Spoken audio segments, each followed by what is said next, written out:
Hauteskunde kanpaina honek bat baina gehiagori udako oporrak izorratu omen dizkio, baina jokoan dagoena askoz ere gehiago da, naiz eta sare sozialak, memez, mezuz, edo nola.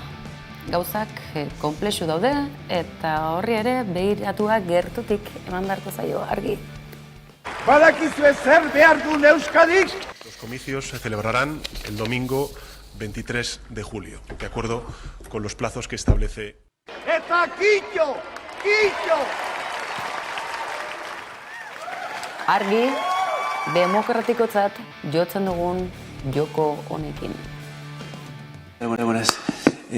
Bueno, aunque efectivamente habría que preguntar por los otros 37 H. Bildu, usted ha dicho 44, entonces en la carta que han mandado los 7 dicen que muchos de esos otros 37 estaban hasta ahora penalizados por el argumento ese que se inventó Garzón de que todo es ETA. Entonces, como el PNV nunca compró la sinécdoque esa de que todo es ETA, quería preguntar si para ustedes los otros 37 tienen derecho a pertenecer a las listas o no. Gracias. Pregunta, por lo tanto no tengo más que decir. Hainbeste zenbakirekin bat nekatzeraino heldu daiteke, baina argi honek ere emango duelako zeresanik, eta amaitzak mai gainean euskal erakunde publikoak hornitu, eraberritu, eta izugarrizko liskar politikoak auskalo zenolako maitza emango digun, Gipuzkoan, Nafarroan. Tira, guzti horri aurre hartu aurretik, kanpainan, esandakoari, hitzari eutxiko diotenei emango diogu, lehentasuna noski baietz. Gustatuko litzateke ja bukatzeko, baimena ematen badixaue, esateko. Eta kitxo! Kitxo! Izan ere gauzak honela, Pedro Sánchezek zeinbat nahi izango ote ditu, sorpresa zarrapatu omen du bat baina gehiago hiritarrak bai behintzat, baina zein asmo izango ote du hauteskunde hauen deialdi honekin? Akaso, Sanferminetan txupinazoa jaurti edo txupinarekin bateran, baten batekin batera ies egin? Gora San Fermin! Europako lehendakaritzak beldurra ematen ote dio gauzak nola dauden ikusita akaso? Here is the motion picture spectacle of all time.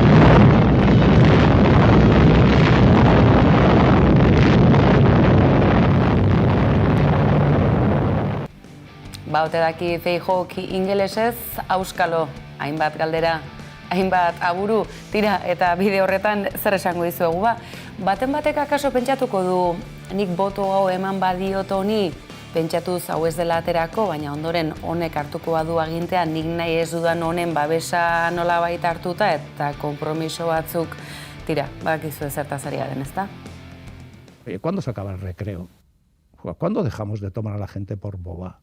Es decir, ahora no, pero oye, pero si llevamos 4 años en el Ayuntamiento de Iruña haciendo las cosas juntos, si hemos sostenido una acción de gobierno en Navarra juntos, ¿por qué hacemos estas cosas? Luego nos extrañamos de que haya gente que no vote. ¿Acaso Pedro Sánchezen nahia da 8 abizen euskaldun horiek edukitzeko aitzakia bilatu eta ona gehiago gerturatzea? ¡Tiene un color especial! Tira, gauza konela, 18 de julio bat ekiteko asmoa bo haute du, Sánchezek uztailaren 23 hauteskundak aurreratuta. Galderak ugari dira, ikusiko ditugu erantzunak datozen egunotan horretan ez dugu zalantzarik. Kaixo lagunak, mobiliza gaitezen, ekainaren 10ean, danok Iruñara, partidu garrantzitsua daukagu.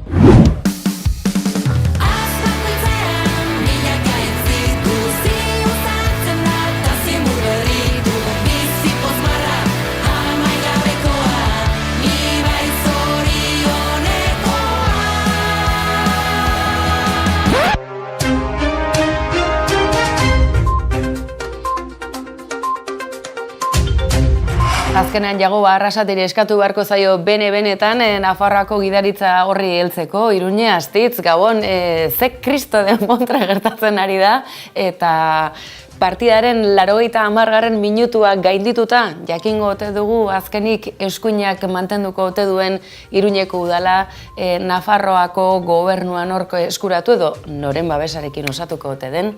Atera mesedez bolatxo hori, badakigu neko sorgina zarela. Kaixo Gabon, zer moduz? Bueno, ikusten duzuen bezala, bero dago Nafarroako egoera politikoa, soziala ere esango genuke, ze azkenean horren adibide da politikan gertatzen dena, eta hementxe gaude, hor salseikoarekin ea zer gertatzen denez, azkenean ere hor ditugu Espainiar estatuko hauteskundeak uztailaren 23an eta noiz hasiko da kanpaina eta San Ferminetan. A ber, zer hau, zer demontre? Hor gainera, argazki bikoitza izango da ikusiko duguna, nork jaurtiko ote du koete hori nahiko esanguratsua izango da, edo behintzat nor egongo ote da alboan, alkate nor izango ote den alegia uztailaren 7-6 honetan, eta Nafarroako gobernuaren negoziaketa horiekin zer gertatuko ote den. Itxura batean behintzat, badirudi nolabaiteko presioa baduela Txibite andereak, eta 4 urtez Euskal Herria Bilduren babesarekin kontuak ere aurrera aterata ere, lehen errondatik kanpo. Hori nola irakur daiteke, nola ulertu behar dugu hori? Argi dago hor, badaukagula Nafarroako parlamentuan 3. indarra den EH Bilduk, aipatu izan duela, berak alderdi progresisten aldeko bozka egingo duela eta tokian tokiko zerrenda bozkatuena talde horren barruan bozkatu edo indartuko duela.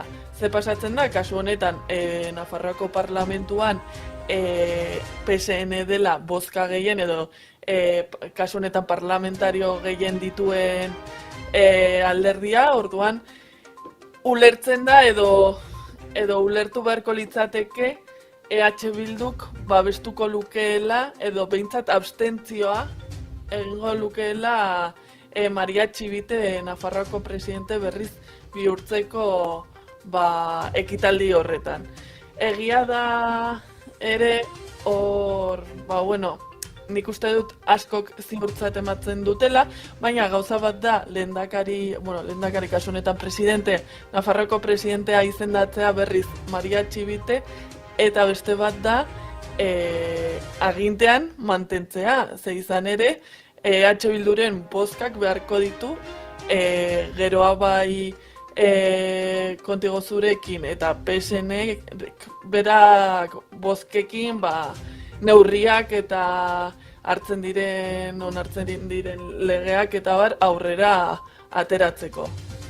Ikusteke dagoz, egia da, mugaz bestalde, Gipuzkoan, ez gaztu, Gipuzkoa eta Nafarroak muga dezente konpartitzen dugun honetan, Podemosek mezu zuzen egorri diola, kasu honetan PSeri esanez, Gipuzkoan gobernu aurrerakoia sustatzeko garaia dela, eta horretan arduraz jokatzeko unea duela.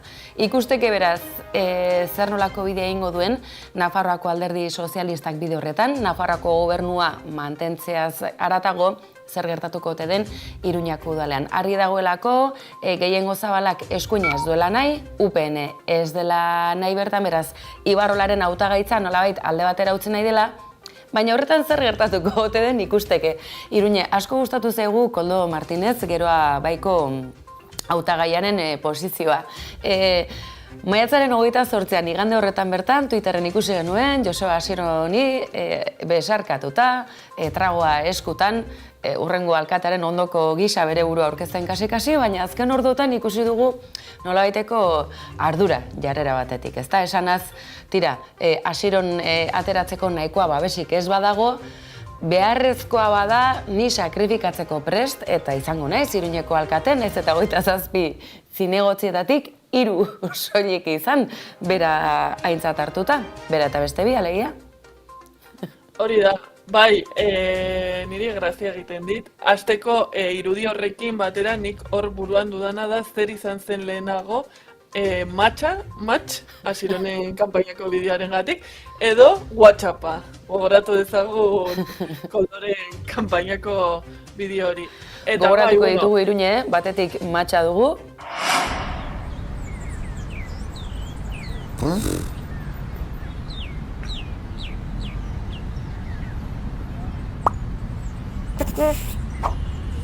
Eta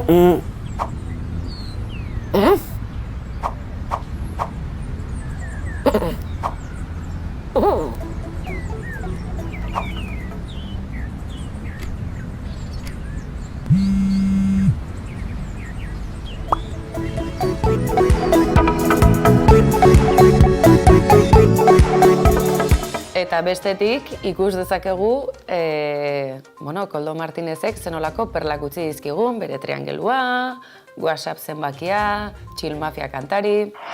Irakurri nahi zaitut eta elkarri entzun eta pentsatzen duzunaz hitz egin. No tengas vergüenza, Irudi hauek ikusita, Iruñe, Koldo Martinezen analisiarekin segi dezagun. Koldo Martinez eta Xironen arteko maitasun historia erromantiko hau. A ber, nik uste dut ere, ez dakit zergatik edabideetan zentratu diren garen hainbeste ez, Koldoren hautagaitza propio hori goresten edo garrantzia ematen, eta ez aurretik esandakoari, ez? Babesa emango diola Asironi kasu honetan, EH Bilduri, eta ez duela babestuko Elmasaizek egiten zuen planteamendua, ez? Elmasaiz bere burua alkatetzarako proposatzen zuen, eta horregatik hauteskunde eguna eta ondoren bai Koldo Martinezekin, hau da, Geroa Bairekin eta Contigo Zurekin, kotxe mamable honekin elkartzeko asmoa agertu zuen, eta orain, niretzat logikoa denez, ez? Geroa Baik, kasu honetan gorpuztuta Koldo Martinezen irudian, esan du ez duela bide horri eutxiko.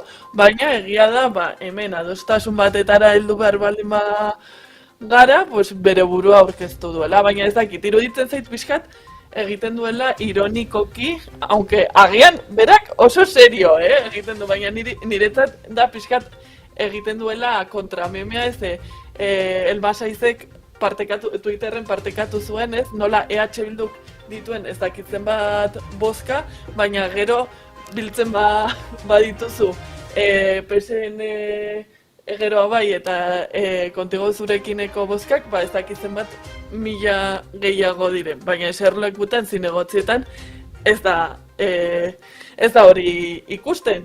Orduan da, como, tío, pixkat memea. Baina, bueno, hemen... Aizu, memearen kontzeptua, geroz eta gehiago entzuten da, politika gintzari lotuta, egunotan aditu diegu, hainbat analista, badakigu gaur egun analistaz jositako mundua dela sare sozialena, baina Ayuso bera ere meme bat badela, defendatzuten dutenak badira, baina meme trumpista bat. Trumpen fenomenoari nolabaiteko segida ematen diona, gezurrez josten duzuna. Akaso Koldorena ez da zentzurretan garatua, baina egia da oso momentiko onak utzi dizkigula kanpaina honetan, eta asmo honez ziurrenik zegia da politika gintzan zubi horiek nolabait bizirik eta modu osasuntsuan mantentzea garrantzitsua delako. Akaso Nafarrek horretan gehiago dakizue Gipuzkoarrek baino, hemen sutsuki gorrotatzeko gaitasuna oso garatua dugulako, eta ikusteke, Maialen Iriartek 15.000 boto gehiago aterata ere, ea kapaz diren Eider Mendoza ezartzeko Alderdi Popularraren babesarekin. Tira, ziur gaude, honek askorako emango digula, baina eskerrak Jagoba Arrasateri, nolabaiteko batasun horretarako gaitasuna duela, gaurko analisiaren atarik horretan ekarri dizuegu, ekainaren 10 hitzordu horren arira, baina aizue, bestelako kontu batzuk baditugu eta kontu onak pozik gaude gainera. Zenei ez da zona espezial norte berzeritzonez, kontzeptu horri lotua baizik eta zer, non ikusi, bai? Gogora ezazue hau, honezkero badauzuelako eskuragarri, aplikazioa, ez telebistarako bakarrik, baita sakelekorako ere, eta oso pozik gaude Iruñe, ze edabide ezberdinetan nolabaiteko aurkezpena egiterakoan, menuan, hortxe ikusi dugu, kolpez kolpe, kasi rankinen lehenengo postuan. Oso pozik gaude, aurreneko aldiz gertatu zegulako, inork ez digu saririk emango inoiz ez dugu nahi. Baina izue, horrelako aitortza edo edapenean laguntza, ondo etorria eta eskerrak hemendik noski baietz. Iruñe, azaldu iguzu zek demontre dau. ze askok esango dute, eta hau nola erabiltzen da, eta hau zertarako da, edo hau nor sortu du, zer da hau? Bai, bueno, oso ongi azaldu duzun bezala ez du zer ikusirik Espainiar estatuko espioitza eta inteligentzia zerbitzuekin, beraz lasai deskargatu dezakezu ez dizuete zuen datuak lapurtuko, ez dizuete hor vigilatzen egongo.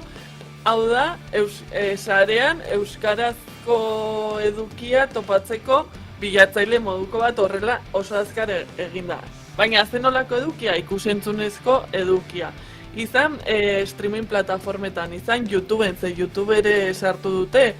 Orduan, sartzen baldin bagara webgunean edo kasu honetan zuk aipatu duzun bezala aplikazioa hori izan delako aste hauetako berrikuntza, Android gailuetan instalatu daiteke, oraindik ez dago eskuragarri Apple gailuetan instalatzeko aukera, baina behin deskargatuta edo zer non ikusi webgunera sartuta ikusiko dugu nola dagoen alde batetik goikaldean menu bat, ez, plataforma edo zenolako edukia ikusi nahi duzun arabera, eta ja hortikan abiatu zaitezke, ez? Bertan ba, streaming plataformei dagokionez topatuko ditugu zeintzuk daude euskaraz ikusteko osotasunan, ez, audioa euskaraz dutenak, zeintzuk euskarazko azpititulak dituztenak. Era berean, YouTube plataformarekin, edo ingelesez esaten den bezala, YouTube,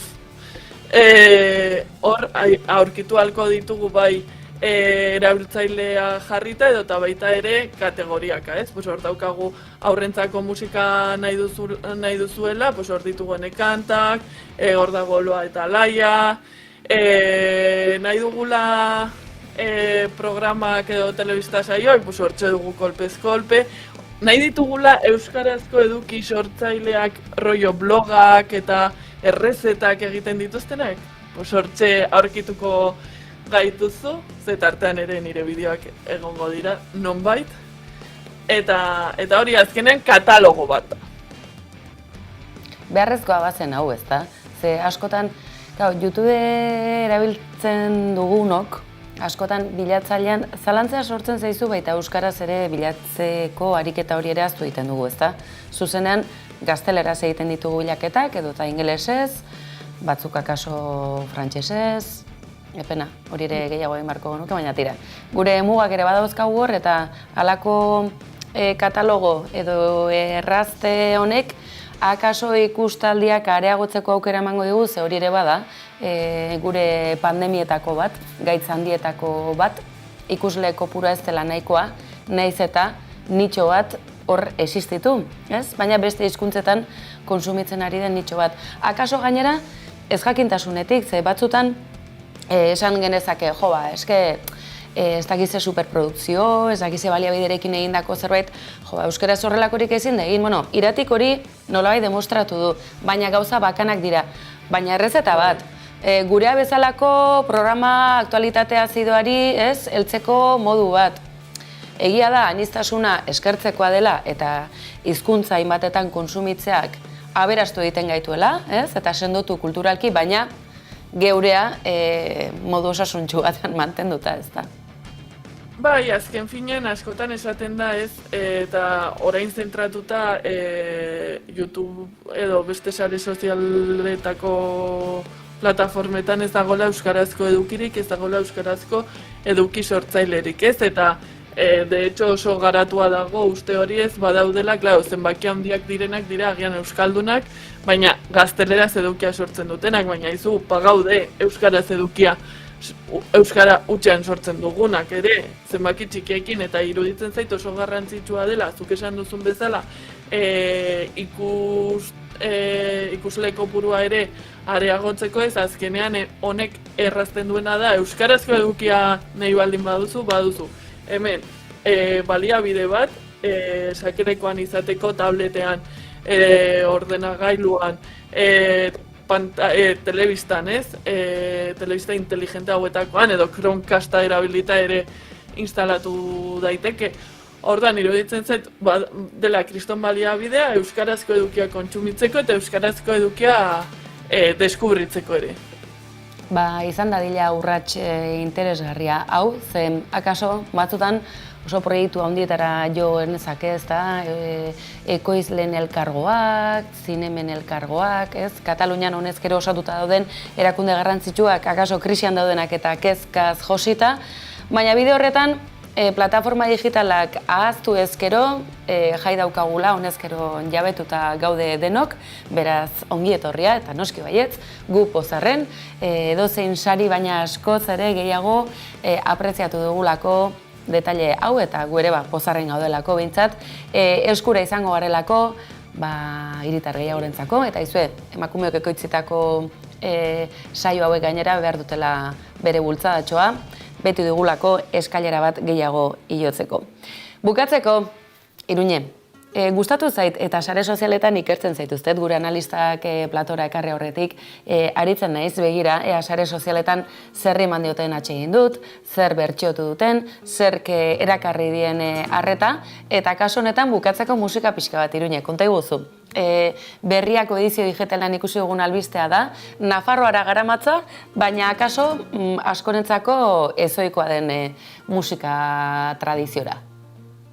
Nafarroako turismotik egin den kanpaina honena izan da bat esaten zola gazteleraz, Navarra tierra de diversidad, eta eskeda tal cual, eta arlo guztietan, izan politikan, izan demografikoki, izan sozialki, eta baita kulturalki ere, ez? Eta askotan uste izan da Nafarroa dela edo super euskaldune eta hor jartzen ditugu baserritarrak, ez? Baserri bukolikoa, euskal dantza, bai. Edo hegoalderagokoa, ez? Hor, pixkat, Marcillako lanzamiento de Rabiosa, Jotak kantatzen, baina eske Nafarroa gehiago da. Oso anitza da, eta horren erakusgarri daukagu ikertu biak berrian egindako elkarrizketa. Nori, Jose Jimenez edo Tio Selin deitzen diotenari, bera Gazkaloko lehendakaria da eta flamenko abeslaria. Ez dakiten ikusentzu lehendako Gazkalo da, ea ongi esaten dudan, Nafarroako Ijitoen Federazioa. Eta bera da bertako presidentea. Orduan, baditu, bi egibide, bi ogibide, eta orduan alde batetik bada, Ijitoen komunitateko, ez dakit ongi egokia den esatea patriarka moduan, edo arduradun moduan, eta gero flamenko abeslaria. Beraz, erreferentzia badu, oholtza gainean, eta bestela ere bai, esan dezagun komunitate osoan.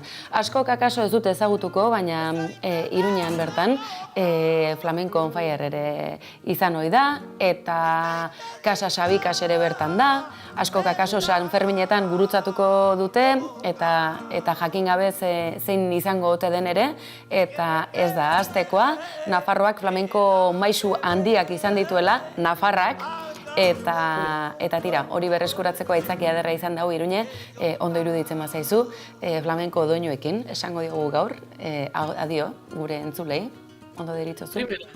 Primeran.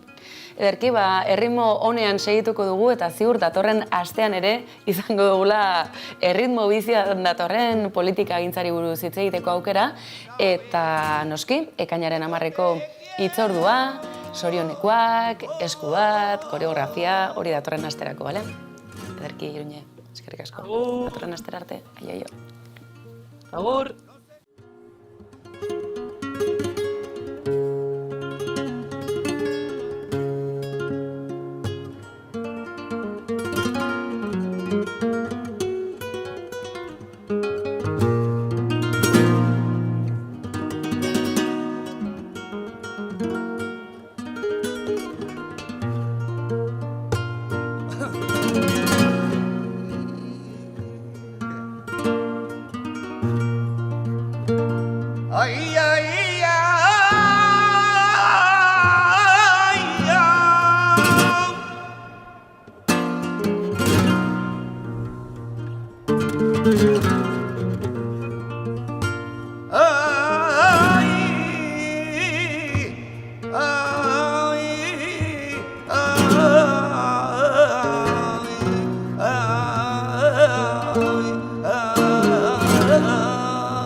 Eta adio esateko tenorea dugun honetan, Euskal Herriaren bihotzera jo dugu, Araba ekialdera, izan ere, Araba euskaraz, Araba euskaldun hori bizirik dagoela adierazteko aldarrikatzeko eta aguraingo ikastolarentzako sosa batzuk ateratzeko ere bai, noski baietz.